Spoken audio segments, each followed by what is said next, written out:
Mud and water damage is extensive. Take a look. So over here, the homeowner's car was parked. Then over here, we'll show you actually how the water got in. You can see down here a power pole out. There's another pole here. And then look at this power pole. The homeowner said that his pool is right underneath this power line. Well, Monica, I am at the Democratic Watch Party. Wednesday's hearing was just the latest in an ongoing legal battle over abortion in Arizona. So far, Pima County elections officials say there haven't been any issues with intimidation. And voters tell me they're not really that worried about it. Governor Doug Ducey's office did confirm that they started working on parts of the border in Cochise County. The president toured the $12 billion facility you see here behind me. So look over here. 2 trees down, it cracked the guy's windshield on one of his cars and did some it's pretty significant damage to his roof, although we can't get too far back there and see. You push in so they can see the windshield there. And it looks like it might have damaged the car structurally as well. Club Congress has been part of the Tucson nightlife scene for more than 3 decades, and they say they've never had a security issue like they did last weekend at the Funky Monk. That 2-alarm fire, the call came out at 8:09. We're going to walk around the corner, stay with us to show you the damage on the other side of the school. That bobcat was killed in this wash. It's right in between Whispering Bell Drive to the west and Painted Hills Road to the east. This stretch of asphalt looks like any other road in Tucson, but it's not. It's a smog-eating, solar-reflecting road, which could be part of the city's plan to reduce urban heat. Let me show you where it happened. So this little island, there were several people living out here, and when I arrived on scene, 4 people were in that tent. It's the one on the right side, the red and gray one.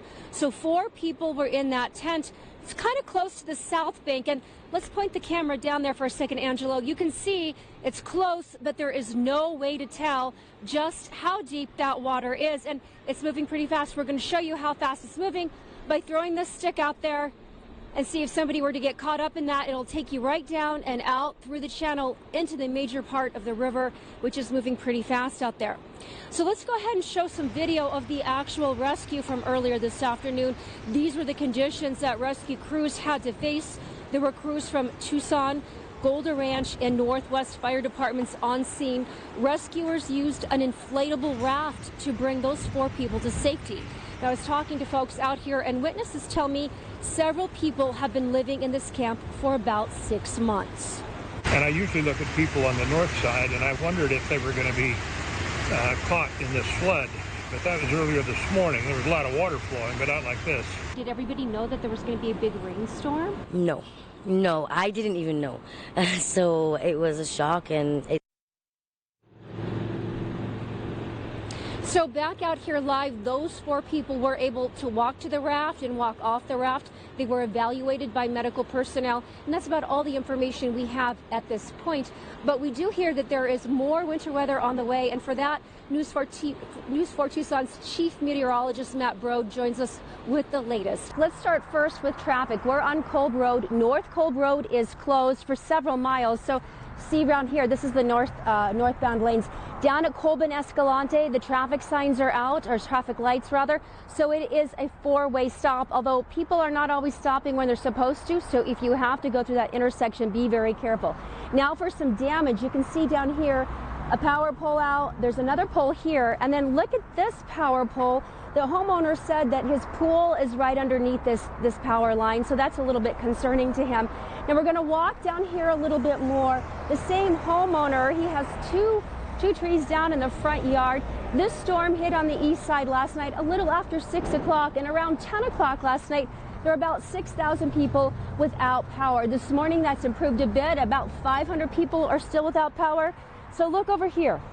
2 trees down, it cracked the guy's windshield on one of his cars and did some it's pretty significant damage to his roof, although we can't get too far back there and see. You push in so they can see the windshield there. And it looks like it might have damaged the car structurally as well. And then let's walk over here.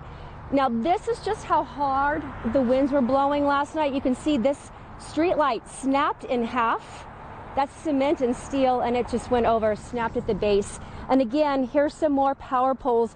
I counted 6 in the 2 or 3 blocks here that we've been working in, and they're all just cracked 90-degree angles like that at the base. So this morning, TEP is working to get that power on to customers who are still without power. They're also delivering ice to folks who need that ice. If you need some ice, that information is on our website, kvoa.com. Reporting live on the east side, Shelle Jackson, News 4 Tucson. Well, Sean, Monica, no ruling was issued today. Both sides, Planned Parenthood of Arizona and the Arizona Attorney General's office, answered questions and made their argument before a 3-judge panel. The trial court erred in lifting the injunction on Arizona's near-total ban on abortion, Section 133603, without accounting for the laws passed to regulate abortion in the last 5 decades. Planned Parenthood is asking the court to make the dozens of abortion laws in Arizona consistent. Why do we even need to go with harmonization? Can't we mundanely apply what the Supreme Court said in Unum? Judge Swan focusing his questioning here on harmonizing, expressing concern that it was implied repeal. 3603 applies with its exception. The 15-week law applies with its exception.